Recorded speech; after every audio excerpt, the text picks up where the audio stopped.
नहमदुहु व नुसल्ली अला रसूलिहिल करीम अम्मा बाद फ़अऊज़ु बिल्लाहि मिनश शैतानिर रजीम बिस्मिल्लाहिर रहमानिर रहीम। व्यूअर्स, जैसा कि आप जानते हैं कि doctor Naveed Anjum, president humanity educational and social welfare society registered Faisalabad की तरफ से आपके सामने पेश खिदमत हैं। और जैसा कि आपको मालूम है कि हम हर दफ़ा अपना एक नया टॉपिक आपके सामने पेश करते हैं और उम्मीद करते हैं कि आपको वो हमारा टॉपिक पसंद आता है। और इस दफ़ा की जो हम लोगों ने जिस चीज़ के ऊपर स्ट्रगल किया, मेरी टीम ने स्ट्रगल किया, उसको हम लोगों ने एक तो वो एथिकली जो है वो इतनी अच्छा नहीं लगता, और दूसरे नंबर पे उससे माशरे जो हैं वो तबाह हो जाते हैं, और तीसरे नंबर पे जो हमारा बीइंग एज अ मुस्लिम हम लोगों का ईमान है कि जो हमारे नबी करीम सल्लल्लाहु अलैहि वसल्लम ने जिस चीज़ को ऊपर ज़ोर दिया, उस हवाले से भी वो बहुत ज़्यादा इम्पोर्टेंट टॉपिक होने जा रहा है। और उससे पहले मैं आप लोगों से रिक्वेस्ट करूँगा कि आप हमारे चैनल को सब्सक्राइब करें, हम लोगों को अच्छे अच्छे लाइक्स दें और अच्छे अच्छे कमेंट्स दें। बाकी अब हम लोग अपने टॉपिक की तरफ मूव करते हैं। इस टॉपिक के अंदर हमारा जो सबसे कुछ दिन पहले मेरा गुज़र हुआ, बल्कि रोज़ हम लोग देखते हैं, तो उसमें क्या होता है कि किसी भी आप पाकिस्तान के अंदर किसी भी जो है वो स्पीड ब्रेकर के ऊपर रुक जाएं, गलियों में देख लें, मोहल्लों के अंदर देख लें, तो हम लोगों ने एक अपना शेवा बना लिया हमारी कौम ने। और वो शेवा क्या है कि अल्लाह के नाम पे हमें जो है वो कुछ दे दें। तो हम लोग क्या करते हैं इसमें बेसिकली एज अ कौम हम लोग खुद कंट्रीब्यूट नहीं करते। हम लोग क्या कहते हैं जी कि अगर हम लोग इसको 150 दे देंगे तो वो हमारा सदका निकल गया, हमारी खरात निकल गई। तो इसमें एक चीज़ को हमेशा व्यूअर्स अपने ज़हन में रखिएगा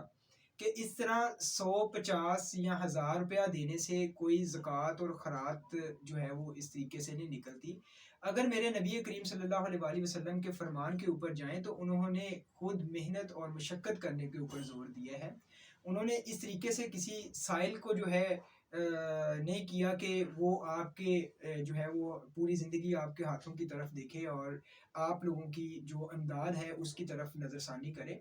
तो हम लोगों ने उस चीज़ को एक गलत तर्ज पे ले गए हैं। इस तरह कौमें बनती नहीं है, इस तरह कौमें बर्बाद होती हैं। हमारी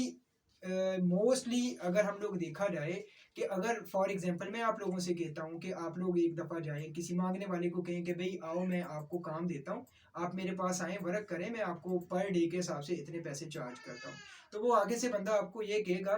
कि भाई तुम जो है जो है वो मुझे 1000 रुपया दोगे, मैं यहाँ पे खड़े खड़े 2000 रुपया कमा लेता हूँ। और उसकी एक बड़ी अच्छी एग्जांपल हमारे माशरे के अंदर देखने में आई थी कि एक फुटपाथ के ऊपर जिधर सिग्नल्स के ऊपर वो सिग्नल्स ख़राब थे फैसलाबाद के अंदर, तो वहाँ पे बाकायदा जो मांगने वाला है वो अपना डीपीओ के पास जाता है और उसको कहता है कि ये अखबार की जीनत भी बनी रही है बात कि उसको कहता है कि भाई आपके इन इशारों को ठीक करवाने के लिए, सिग्नल्स को ठीक करवाने के लिए कितने पैसे दरकार है, मैं देता हूँ, आप मेरे से पैसे ले लें, इनको खुदारा ठीक करवा दें। क्यों? क्योंकि उसको लग रहा है कि शायद यहाँ पे सिग्नल गाड़ियाँ रुकती नहीं है और वो उसकी दिहाड़ी मर जाती है। तो अगर हम लोग नबी करीम सल्लल्लाहु अलैहि वसल्लम के फरमान की तरफ आएँ तो उन्होंने भी मेहनत के ऊपर जोर दिया है, ना कि उन्होंने काहली, सुस्ती और इस तरह से जो है वो मांगने के ऊपर जोर नहीं दिया। तो उसी के ऊपर आज हम लोग बात करना चाहते हैं। तो इसमें नबी करीम सल्लल्लाहु अलैहि वसल्लम का एक अमली नमूना है, मैं उसकी एग्जांपल दे देता हूँ आपको। यहाँ पे हमारे प्यारे नबी करीम हज़रत मोहम्मद सल्लल्लाहु अलैहि वसल्लम की ज़िंदगी जो है ना वो मुकम्मल मेहनत मशक्क़त से अबारत थी। आप सल्लल्लाहु अलैहि वसल्लम ने अपनी सारी ज़िंदगी में कभी सुस्ती और काहली का मुजाहरा नहीं किया। उन्होंने अपनी मेहनत किया है और मेहनत के दम पे जो है वो उन्होंने ये नहीं कहा कि मैं आया कि नबी करीम सल्लल्लाहु अलैहि वसल्लम दो जहानों के मालिक हैं और पूरी कायनात जितना भी ज़ीरो रूह है वो सब अल्लाह ताला की ज़ात ने उन्हीं के लिए बनाया है और पूरी दुनिया के ख़जाने उनके पाँव के नीचे हैं। तो फिर भी उन्होंने स्ट्रगल किया, उन्होंने बकरियां चलाई और बहुत से अपनी ज़िंदगी के अंदर अपने मामलात को देखते रहे। تو آپ صلی اللہ علیہ وسلم کو اپنے ہاتھ سے کام کرنے میں کوئی آر نہیں سمجھتے تھے، اور آپ صلی اللہ علیہ وسلم اپنے جوتے خود مرمت فرماتے تھے، اور آپ صلی اللہ علیہ وسلم اپنے کپڑوں کو خود پیوند لگواتے تھے، بکریاں کو دودھ خود دھوتے تھے، ایون کہ ان کو چرانے بھی جاتے تھے، اور اس کے بعد آپ صلی اللہ علیہ وسلم کی جماعت کسی بھی کام کے لیے نکلتی تو آپ صلی اللہ علیہ وسلم کوئی نہ کوئی کام اپنے ذمہ ضرور لے لیتے تھے. یعنی کہ یہاں سے ہم لوگوں کو یہ سبق ملتا ہے کہ ہم لوگ کم از کم اپنی محنت کریں، بجائے اس کے کہ ہم لوگ کسی کو 2-4 روپے دان کر دینے سے اپنا یہ سمجھیں کہ میں نے اپنا صدقہ خیرات نکال دیا. ہم لوگ اس بندے کو موٹیویٹ کریں کہ بھئی تم سٹرگل کی طرف آؤ. اس طرح 2 دن کسی کے آگے ہاتھ پھیلا لو گے، 4 دن ہاتھ پھیلا لو گے، آپ اپنے ذمہ کوئی کام لو. آپ جب نیک نیتی کے ساتھ انسان نکلتا ہے، میں دعوے کے ساتھ کہہ سکتا ہوں کہ وہ بندہ اگر گھر سے اپنا ذہن بنا کے نکلے کہ میں نے آج زندگی میں اپنے بچوں کے لیے رزق حلال کما کے لے کے جانا ہے، تو میرا نہیں خیال کہ اس بندے کو کوئی جو ہے وہ باہر کام نہ ملے، اور اس کو کوئی جو ہے وہ کام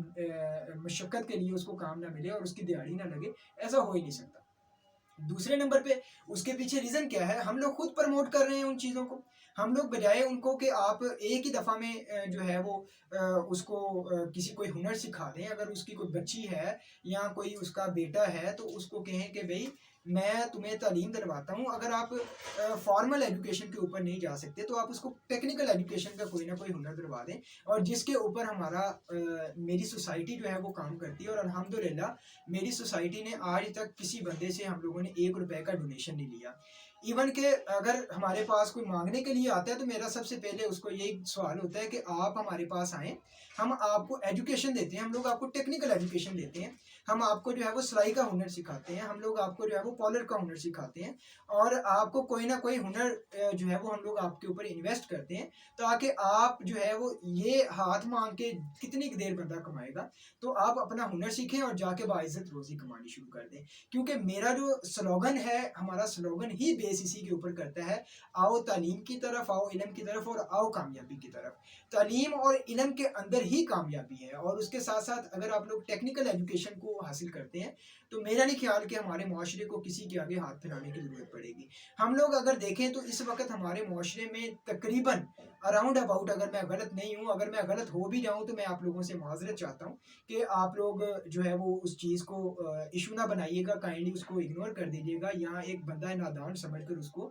جو ہے وہ معاف کر دیجیے گا. لیکن میرا خیال کے مطابق اگر ہم لوگ دیکھیں تو ہمارے معاشرے کے اندر اس وقت 50-60% جو لوگ ہیں وہ آج مانگنے کے اوپر جو ہے وہ اپنے آپ کو فوقیت دیتے ہیں، بجائے اس کے کہ وہ سٹرگل کی طرف موو کریں. تو اس لیے کوشش کریں کہ ہم لوگ اپنے آپ کو بہتر کریں، ہم لوگ اپنے اس مانگنے کے شیوے کو ختم کر کے ہم لوگ اپنی سٹرگل کی طرف آئیں. تو ایک اور یہاں پہ میں نبی کریم صلی اللہ علیہ وسلم کی اگزامپل دینا چاہوں گا، اور میں اس کو ضروری سمجھتا ہوں کہ غزوہ خندق کے لیے جب خندق کی کھدائی کی گئی کے دوران جو چٹان کسی سے نہ ٹوٹ سکی تو وہ رسول اکرم صلی اللہ علیہ وسلم نے اپنے خود قوت بازو سے پاش پاش فرمائی. اور آپ صلی اللہ علیہ وسلم فاقے کی اس حالت میں بھی تھے کہ آپ صلی اللہ علیہ وسلم کے پیٹ پر 2 پتھر بندھے ہوئے تھے. تو اس وقت بھی نبی کریم صلی اللہ علیہ وسلم نے جو ہے وہ محنت کا جو ہے وہ کام لیا، اور انہوں نے آیا کہ وہ ایک کہنے کے 2 جہانوں کے مالک ہیں. اگر وہ اپنے کسی صحابہ کرام کو بھی کہہ دیتے کہ آپ نے یہ کام کرنا ہے تو وہ میرا نہیں خیال کہ کوئی صحابہ وہاں پہ جو ہے وہ اس چیز کو اگنور کرتے. لیکن انہوں نے ان کو کہنے کی بجائے خود بھی ان کے ساتھ پارٹیسپیٹ کیا اور ان کے ساتھ مل کر کام کیا. تو آج کا جو میرا ولاگ ہے وہ میرا صرف اور صرف اس چیز کو جو ہے وہ پروموٹ کر رہا ہے، اور میں چاہوں گا کہ آپ لوگ اس کو زیادہ سے زیادہ شیئر کریں تاکہ میری اس بندہ ناچیز کی جو ایک میری چھوٹی سی کوشش ہے جو کہ میں خود کرنا چاہ رہا ہوں، اور میری امید ہے کہ آپ لوگ بھی میرے ساتھ تعاون فرمائیں گے، تو اس کو آپ پروموٹ کریں تاکہ لوگ جو ہیں خدا را اگر ہم لوگ ایک قوم بننا چاہتے ہیں، ہم لوگ اپنے معاشرے کے اندر ایک ترقی چاہتے ہیں، تو اس کے لیے ہم لوگوں کو سب کو محنت کرنی پڑے گی. ہماری فیملیز کے اندر دیکھ لیں کہ ایک بندہ کما رہا ہے اور 8 بندے پیچھے بیٹھ کے کھانے والے ہیں. چلیں ہم لوگ فیمیلز کو تو ایک سائڈ پہ کر دیتے ہیں کہ وہ ہم لوگ کہہ دیتے ہیں کہ فیمیلز نے کام نہیں کرنا. لیکن اگر ہم لوگ دیکھیں کہ ہمارے گھر کے اندر ایک ایگزامپلز میں دے دیتا ہوں کہ اگر جوان بیٹے بیٹھے ہوئے ہیں اس بندے کے اور جوان بھائی ہیں، وہ بندے کام پہ نہیں جاتے، اور ان کا آگے سے جواب کیا ہوتا ہے؟ جواب صرف اور صرف یہ ہوتا ہے کہ جی کام نہیں ملتا. بھئی کام کیوں نہیں ملتا؟ آپ اپنے آپ کو ٹیکنیکل ایجوکیشن کے اوپر پروموٹ کرو. آپ اگر ہم لوگ اپنے उस एक फ़र्द के ऊपर बोझ बनने की बजाय अगर हर बंदा अपना एक जो है वो उसके अंदर हिस्सा डाले, तो मेरा ख्याल है कि हम लोग बहुत अच्छे तरीके से अपनी कौम को डेवलप कर सकते हैं। और उसमें कौम को डेवलप उसी सूरत में किया जा सकता है जब हम लोग स्ट्रगल करेंगे, जब हम लोग एजुकेशन हासिल करेंगे। एजुकेशन के ऊपर मैं यहाँ पे थोड़ा सा क्लैरिफिकेशन कर दूँ कि एजुकेशन का मतलब सिर्फ यही नहीं है कि आपने फॉर्मल एजुकेशन लेनी है, हम लोगों ने मास्टर कर लिया, एमए कर लिया, पीएचडी कर लिया, एमफिल कर लिया, नहीं। उसके लिए हम लोगों को एजुकेशन, ये भी हमारी एजुकेशन है कि हम लोग टेक्निकल साइड पे निकल जाएं। आज आप देख लें, जापान जो है वो टेक्निकल एजुकेशन को प्रमोट कर रहा है, और वो टेक्निकल एजुकेशन की वजह से एक ऐसे लेवल पर आ गया है कि वो आप लोग जो हैं उसमें उस मुल्क ने बहुत तरक्की कर ली है। हम लोग इंडिया को देख लें, इंडिया ने टेक्निकल एजुकेशन के ऊपर बहुत ज़्यादा तरक्की की है। उसके अलावा अगर हम लोग मैं आप लोगों से फिर ये कहना चाहूँगा, मैं आप लोगों से ये रिक्वेस्ट करना चाहूँगा कि हम लोग इन भीख मंगों को थोड़ा सा कंट्रोल करके हम लोग अपना, ये भी सबसे बड़ा सदका जारिया है कि अगर हम लोग जो है उस चीज़ को प्रमोट करें, किसी बंदे को उसका हुनर सिखा दें, किसी बंदे को उसकी एजुकेशन दिलवा दें, और उसको कोई हुनर सिखा के उसको कहें कि भाई तुम अपने खानदान की किफ़ालत करो, ना कि यहाँ पे चौक में खड़े होके या स्पीड ब्रेकर पे खड़े होके या गली मोहल्लों में जाके हम लोग किसी को कहें कि भाई मुझे थोड़ी सी इमदाद कर दो, या मैं कहूँ कि मुझे भी राशन दे दो, या मुझे ये कर दो। तो भाई हम लोगों को इस चीज़ को फोकस करना चाहिए।